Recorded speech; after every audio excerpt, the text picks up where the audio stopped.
नमस्कार दोस्तों, आपका स्वागत है मेरे इस चैनल पर। दोस्तों, आज का मेरा विषय कार्ले पियर्सन का विषमता गुणांक पर आधारित है।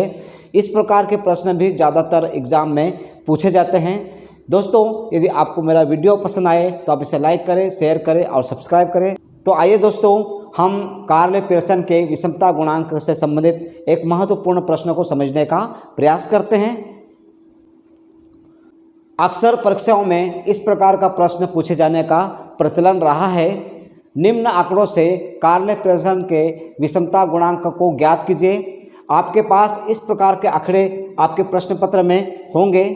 यहाँ पर ध्यान देने वाली बात है कि यहाँ पर अंक के साथ से अधिक लगा हुआ है। इसका आशय ये है कि हमें इस संख्या को आगे की ओर बढ़ाकर लिखना है। जब हम इसे हल करेंगे तब हम संचय आवृत्ति जो कि दी हुई है को हम साधारण आवृत्ति में सबसे पहले बदलेंगे। इसके लिए आवश्यक है कि ये जो संख्याएं हैं हमारे पास दी हुई है, हम इसको वर्ग में बना लें। इस प्रकार के वर्ग आप बनाएंगे और आखिरी वाला वर्ग जो होगा वो 80 से अधिक में शामिल हो जाएगा। जो यहाँ पर स्पष्ट किया गया है वहीं यहाँ पर भी आपके पास स्पष्ट हो जाएगा। जब हम संचय आवृत्ति को साधारण आवृत्ति में बदलेंगे तो इस प्रकार से हम प्रक्रिया का पालन करेंगे। 150 में से 140 को माइनस करेंगे तो हमें 10 प्राप्त हो जाएगा। 140 में से इसको घटाएंगे तो हमें यह प्राप्त हो जाएगा। इसमें से इसको घटाएंगे तो हमें यह प्राप्त हो जाएगा। इस प्रकार की प्रक्रिया हमें प्रत्येक बार करना है और अंत में 0 में से 0 घटाएंगे तो हमें 0 प्राप्त हो जाएगा। इस प्रकार इस प्रक्रिया के अंतर्गत हमने बहुत ही आसानी से संचय आवृत्ति को साधारण आवृत्ति में बदल लिया है और इस प्रकार के आंकड़े हमारे पास प्राप्त हो चुके हैं। अब इन आंकड़ों के आधार पर हम एक टेबल का निर्माण करेंगे। तो आइए दोस्तों, अब हम इससे संबंधित एक टेबल बनाते हैं। विषमता गुणांक से संबंधित प्रश्नों को हल करने के लिए आपको इस प्रकार की एक तालिका का निर्माण करना होगा। अब यहाँ पर हमारे अंक आ जाएंगे जो कि हमने पूर्व में स्पष्ट किया है, जिन्हें वर्ग बनाया गया है। वो हमारे यहाँ पर होंगे 0 से 10, 10 से 20, 20 से 30, 30 से 40, 40 से 50, 50 से 60, 60 से 70, 70 से 80, 80 से अधिक। इस प्रकार हमने वर्ग को यहाँ पर रख दिया है। हमें जो आवृत्ति प्राप्त हुई उसे हम यहाँ पर लिख देंगे 10, 40, 20, 0, 10, 40, 16, 14 और 0। इस प्रकार हमने आवृत्ति को भी यहाँ पर रख दिया है। इसके पश्चात आवृत्ति का हम जोड़ कर लेंगे जो हमें n के रूप में प्राप्त होगा। इसका यदि हम जोड़ करते हैं, इसे टोटल करते हैं तो यह होगा 150। दोस्तों, इसके पश्चात हमें इस कॉलम में MV अर्थात मिडिल वैल्यू ज्ञात करना है, जो हमें इन दोनों संख्याओं को जोड़ने और उसमें 2 का भाग देने पर प्राप्त हो जाएगी। यहाँ पर हो जाएगा 5, 15, 25, 35, 45, 55, 65, 75, 85। इस प्रकार से हमें MV भी प्राप्त हो गया। अब हम संचय आवृत्ति ज्ञात कर लेंगे। संचय आवृत्ति हमें 10 का 10, 10 में 40 जोड़ेंगे 50, 50 में 20 जोड़ेंगे 70, 70, 80, 80 में 40 जोड़ेंगे 120, 120 में 60 जोड़ेंगे 136, 136 में 40 जोड़ेंगे तो 150 और 150 में 0 जोड़ेंगे तो 150। इस प्रकार हमें अपनी संचय आवृत्ति भी प्राप्त हो गई है। अब हमें dx ज्ञात करना है। dx हमको यहाँ पर से ज्ञात करना है। इसमें से किसी भी संख्या को हम x कल्पित माध्य मान लेंगे और उसको हम x में से माइनस कर देंगे। यहाँ पर हमारा x mv के रूप में प्राप्त हुआ है। हमने यहाँ पर 35 को कल्पित माध्य मान लिया है और इस 35 को इन संख्याओं में से हमें घटा देंगे। इसमें से इसको घटाएंगे तो माइनस के 30, माइनस के 20, माइनस के 10, 0, प्लस के 10, प्लस के 20, प्लस के 30, प्लस के 40, प्लस के 50। इस प्रकार हमें dx भी प्राप्त हो गया है। अब हम dx का स्क्वायर कर देंगे। 900, 400, 100, 0, 100, 400, 900, 1600, 2500। इसके पश्चात f का dx के साथ हम लोग गुणा करेंगे। f हमारा यह है और dx हमारा यह है। इसका इसके साथ गुणा करेंगे तो -300, इसका इसके साथ गुणा करेंगे तो -800,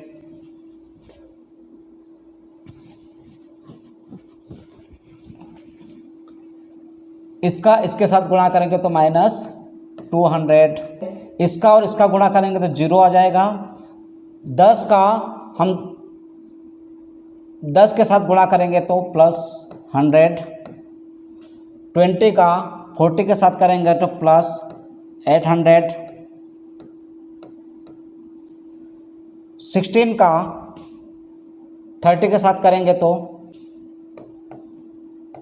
480, 14 का 40 के साथ करेंगे तो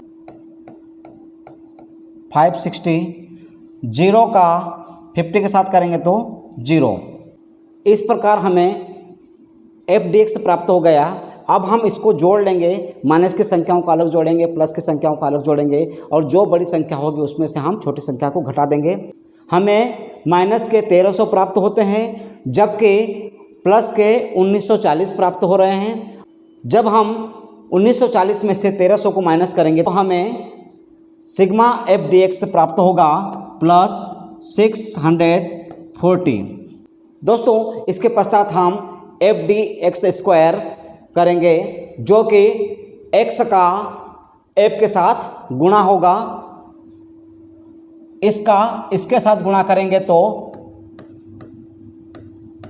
9000, इसका इसके साथ गुणा करेंगे तो +16,000, इसका इसके साथ गुणा करेंगे तो +2000,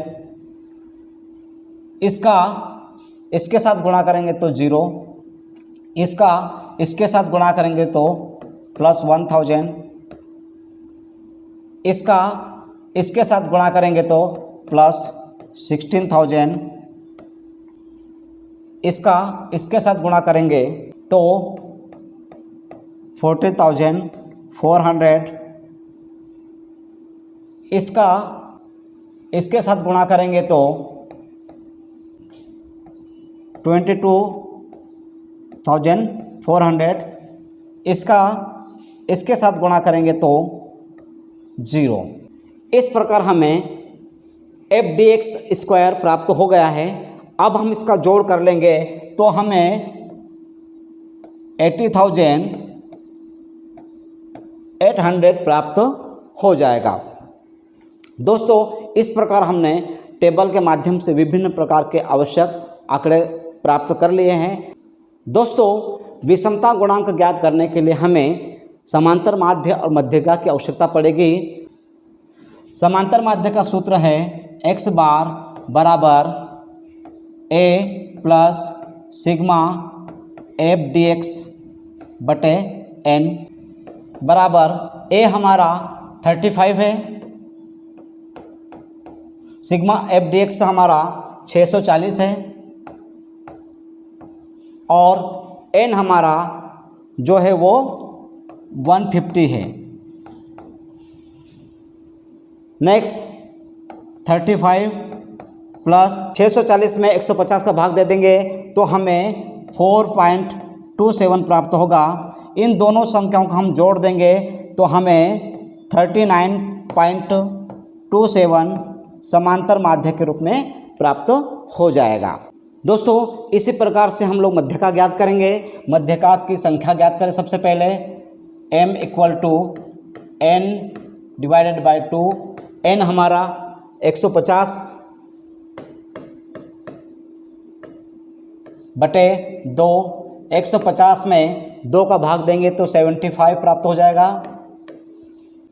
अब यह 75 हमें संचय वृत्ति के 80 वाले संचय वृत्ति में आता है, जिसके सामने का जो वर्ग है 40 से 50, यह हमारा मध्य का वर्ग हो जाएगा और 10 जो है वो हमारा फ्रीक्वेंसी हो जाएगी।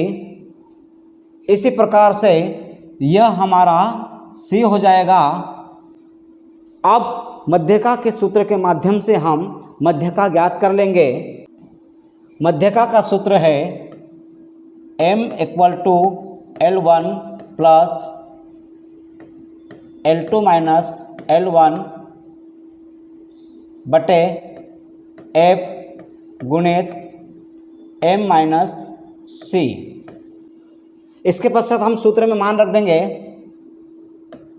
L1 हमारा 40, L2 हमारा 50 माइनस 40, F हमारा 10 है गुणित m हमारा 75 है माइनस C हमारा 70 है। नेक्स्ट स्टेप 40 प्लस 50 में से 40 माइनस करेंगे तो 10 बटे 10 गुणित 5। नेक्स्ट स्टेप 40 प्लस इसका इसमें भाग दे देंगे तो 1 गुणित 5। नेक्स्ट स्टेप 40 प्लस 1 में 5 का गुणा करके तो 5, m इक्वल टू 45। इस प्रकार दोस्तों हमें मध्यका भी प्राप्त हो गई है। अब हम प्रमाप विचलन ज्ञात करेंगे और उसका गुणांक ज्ञात करेंगे। तो प्रमाप विचलन का सूत्र है प्रमाप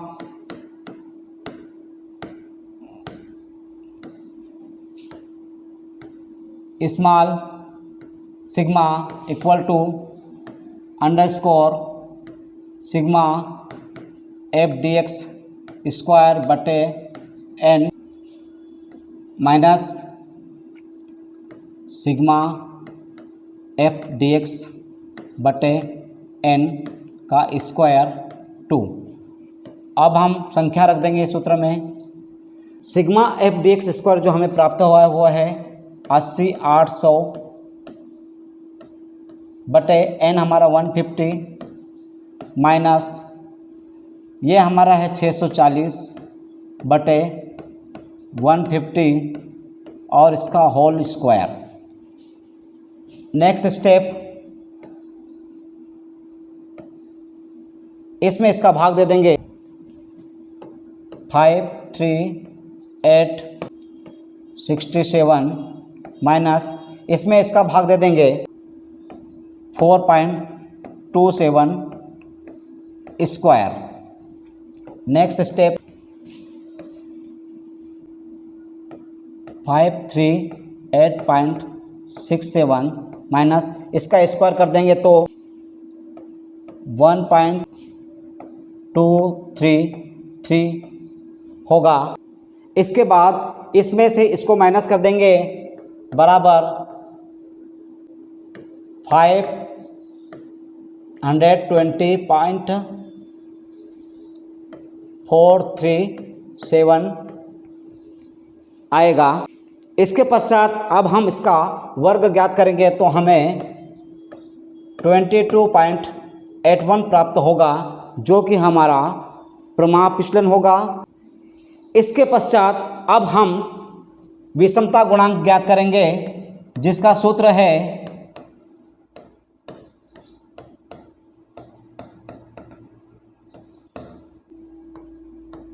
J बराबर 3x बार माइनस मध्य का बटे प्रमाप विचलन 3x बार हमारा 39.27 माइनस m हमारा 45 है। प्रमाप विचलन हमारा 22.81 है। नेक्स्ट 3, इसमें से इसको माइनस कर देंगे तो माइनस के 5.73 बटे 22.81 बराबर। दोस्तों अब हम इसका इसके साथ गुणा करेंगे तो हमें 17.90 प्राप्त होगा बटे 22.81, यह हमें माइनस में प्राप्त हो जाएगा। अब हम इसमें इसका भाग देंगे तो माइनस 0.754 प्राप्त हो जाएगा। इस प्रकार हमने समांतर मध्य का प्रमाप विचलन आदि के आधार पर आसानी से विषमता गुणांक ज्ञात कर लिया है।